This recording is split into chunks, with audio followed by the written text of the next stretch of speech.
The security guard's concerned face appeared on my phone screen. "Mrs. Sullivan, your husband is trying to sleep in his office again. Should I let him stay?" I glanced at the clock. 11:43 p.m. Let him, James. Just make sure he doesn't access any restricted floors. I ended the call and looked across my desk at my father, who was reviewing investment reports with a sharp eye despite being 72. "Catherine, you're being too kind," he said, setting down the papers. "That man deserves to sleep on the streets after what he did. Like he made you and Mom do." I kept my voice steady, though the memory still burned. 3 months ago, David had thrown my parents out of our home while I was away on a business trip. In reality, I was finalizing the purchase of his family's company, a fact he still didn't know. My father reached across the desk and squeezed my hand. The arthritis hadn't dulled his strength. "You've more than made it right, sweetheart." I smiled, remembering David's face when he walked into the office 2 months ago to find his corner office cleared out and his position downgraded. He still didn't know I was behind it all. To him, it was just bad luck that the mysterious new owners had demoted him right after he'd lost his family estate to aggressive investors. The intercom buzzed. "Mrs. Sullivan, your mother is asking about tomorrow's garden party. Tell her I'll be home soon." I gathered my papers, remembering how David used to mock my entry-level job. He never questioned where my small inheritance came from, too busy climbing the corporate ladder to notice his wife was actually his boss's boss's boss. "You know he'll be watching from his office window tomorrow," my father said as we rode down in the private elevator. "All those society people he used to impress, now arriving at his old estate to celebrate your mother's birthday. Let him watch." The car waited in the private garage, James holding the door. He made his choice the night he decided his image was worth more than his family. The drive home, to what used to be David's family estate, brought back memories of that night. I'd been away finalizing the paperwork to buy out the struggling Sullivan Industries when David called. "Your parents are embarrassing me," he'd sneered. "Do you know what the neighbors think, seeing your father shuffle around in his old robe? Your mother's medical equipment in the front room? I'm doing you a favor, really. I've called the shelter." By the time I'd rushed home, he changed the locks. My parents, still in their nightclothes, sat on the front steps. My mother's oxygen tank wheezed in the cold. David hadn't known then that I'd spent 10 years building my own empire, or that I'd been watching his family's company crumble under mismanagement. He hadn't known that while he climbed the corporate ladder, I owned the building. The gates opened silently as we approached home. My mother waited in the entrance hall, her oxygen tank now disguised in a discreet portable unit that cost more than David's monthly salary. "Everything ready for tomorrow?" I asked, hugging her carefully. "The caterers are confirmed. The flowers arrive at 9. Her eyes sparkled. "I invited David's sister, the only one who helped us that night. She's bringing her children." I nodded. Amanda had been different from the rest of the Sullivans. She tried to give my parents money that night, had called me frantically. Now she worked as my company's HR director, though David didn't know that either. "Did you see him?" my mother asked softly. "In his office?" Security called. "He's there again." I helped her adjust her oxygen tube. Still too proud to rent an apartment with his new salary. The house, his childhood home, felt different now. Where there had been cold antiques and untouchable furniture, there was now warmth. Medical equipment was tastefully integrated into the decor. The garden, once a showpiece, now had raised beds where my father could tend his vegetables without straining his back. "Catherine," my mother called as I headed upstairs. "Are you ever going to tell him?" I paused on the stairs, remembering David's face the day he'd been called to the main conference room. He'd strutted in, expecting a promotion. Instead, he'd found his personal items packed in boxes and security waiting to escort him to a tiny office 5 floors down. "He'll figure it out tomorrow," I said, when everyone he tried to impress arrives here instead of his sister's house, when they all know what he did. In my home office, I pulled up the security feed from Sullivan Industries. David was there, attempting to sleep on his office couch, his designer suit wrinkled. Once that sight might have moved me to pity. But I remembered my mother's face that night, confused and hurt. My father's dignity as he tried to stand straight despite the cold. My phone buzzed. "Amanda." "He just called me, begging for money again," she said without preamble. I almost told him. "Tomorrow," I promised. "Let him see it all tomorrow." After saying goodnight, I stood at my window. From here, I could see the lights of Sullivan Industries in the distance.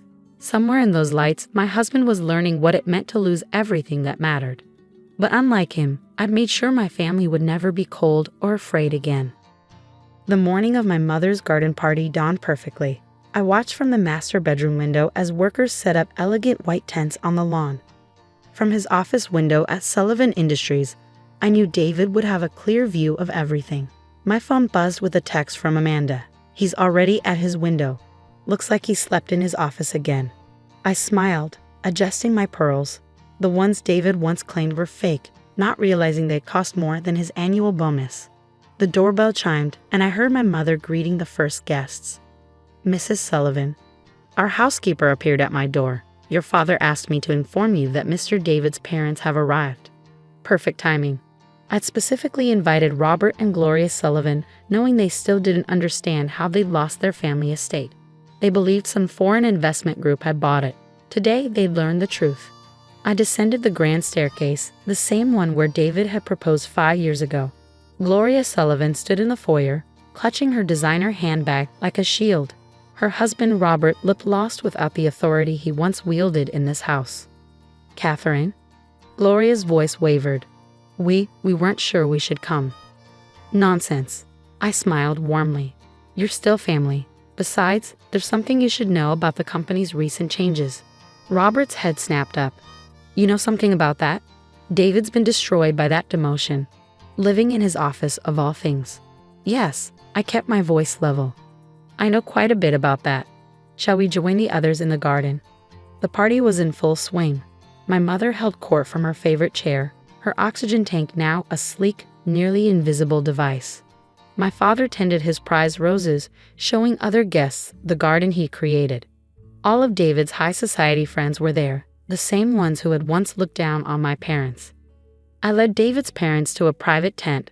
Amanda was waiting, along with our company's board chairman. What's this about? Robert demanded. Please sit. I gestured to the chairs. It's time you understood exactly what happened to Sullivan Industries. The chairman cleared his throat. Mrs. Catherine Sullivan isn't just our CEO's daughter-in-law. She's our owner and CEO. Gloria's champagne glass slipped from her fingers. Amanda caught it smoothly.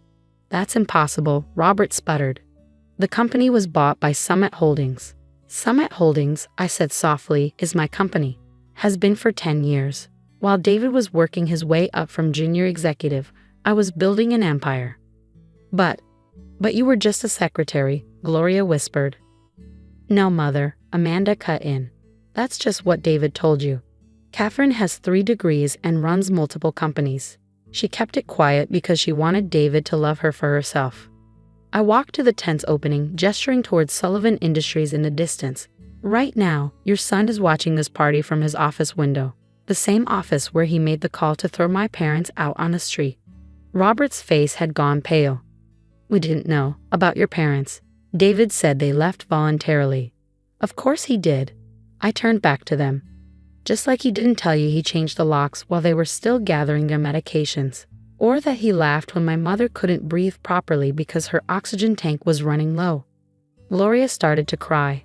Amanda handed her a tissue. I'm not telling you this to hurt you, I continued. I'm telling you because you raised a son who values appearance over humanity, who would rather see elderly people homeless than have his image tarnished. Through the tent's window, I could see David's office light. He was still watching. His phone would be ringing soon, as the society friends called to tell him where they were. What do you want from us? Robert asked quietly. Nothing. Your company is doing better under proper management. David's position matches his actual capabilities. And this house, I smiled. This house is where my parents will live out their days in comfort. And David, Gloria whispered. That depends on him. He can swallow his pride, rent an apartment with his new salary, and learn humility. Or he can keep sleeping in his office, watching what he lost through his window. As if on cue, my phone buzzed. David's name flashed on the screen. I showed it to his parents before declining the call. Now, shall we join the party? I believe my mother is about to cut her cake. We emerged from the tent to find the garden even more crowded.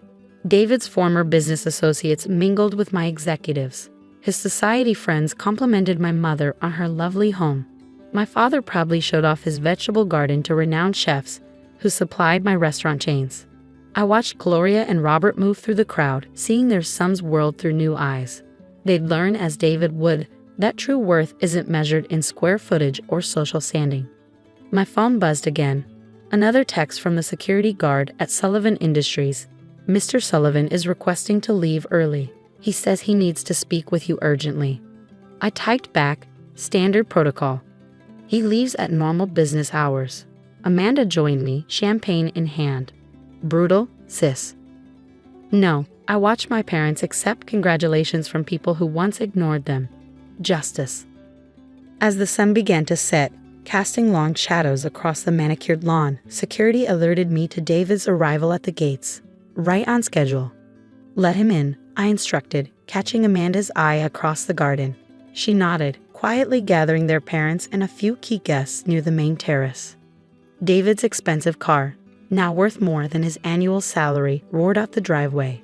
He stormed out, still wearing his wrinkled office suit, looking nothing like the polished executive he once was. What is the meaning of this? He demanded, his voice carrying across the party. Conversation stopped.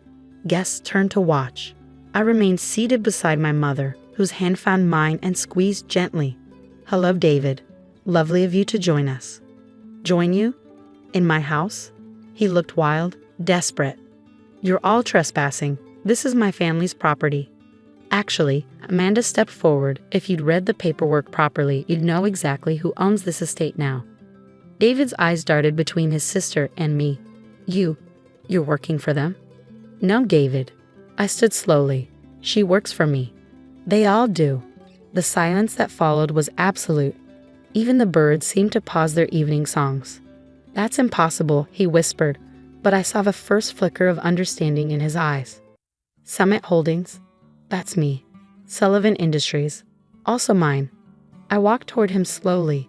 That corner office you lost. I ordered that. The demotion? My decision. This house. I gestured around us. I bought it the day after you threw my parents out. He staggered back a step. You're lying. You were just what, David? A secretary? A simple corporate wife? I laughed softly. You never once asked about my work, did you? Too busy bragging about your own achievements to notice that your wife owned the building you worked in. His parents appeared behind him. Gloria touched his shoulder, but he shrugged her off violently. Is this revenge? He spat. For your parents? They were embarrassing me. My friends? Your friends? I gestured to the gathered crowd. They're all here, David. They know exactly what you did. How you left an elderly couple on the street at midnight. How you cut off your wife's parents because they weren't prestigious enough for you. His face crumpled as he spotted his former business partners among the guests. The society friends he tried so hard to impress. All watching. All knowing. You can't do this to me, he whispered. I already have. I turned back to my parents. You have choices, David. Keep your job. Your real level job. Rent an apartment. Learn to live within your actual means. Or don't. Keep sleeping in your office, watching this house, remembering what your pride cost you. Catherine. He tried to step toward me, but security moved smoothly to block his path. We can talk about this. Work something out. Like my parents tried to talk to you that night, I kept my voice steady. No, David. The time for talking was before you chose your reputation over humanity. I signaled to security. Please escort Mr. Sullivan out. He can return to his office or find somewhere else to sleep tonight. That's no longer my concern. As they led him away, I heard him calling my name, his voice breaking, the same way my mother had called his name that night, begging him to let them at least get their medications. The party resumed slowly. Amanda handled the whispers and questions with practiced ease. My parents remained dignified, accepting congratulations and well wishes. Later that night, after the guests had gone and my parents had retired to their comfortable rooms, I stood at my window again. David's office light was still on at Sullivan Industries. My phone buzzed one last time, a text from him. I'm sorry. Please, I'll do anything.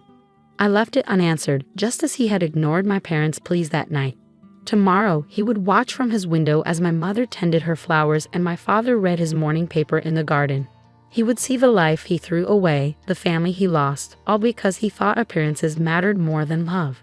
And maybe, just maybe, he would learn what I had known all along, that true worth isn't found in social status or corner offices, but in the way we treat those who depend on us.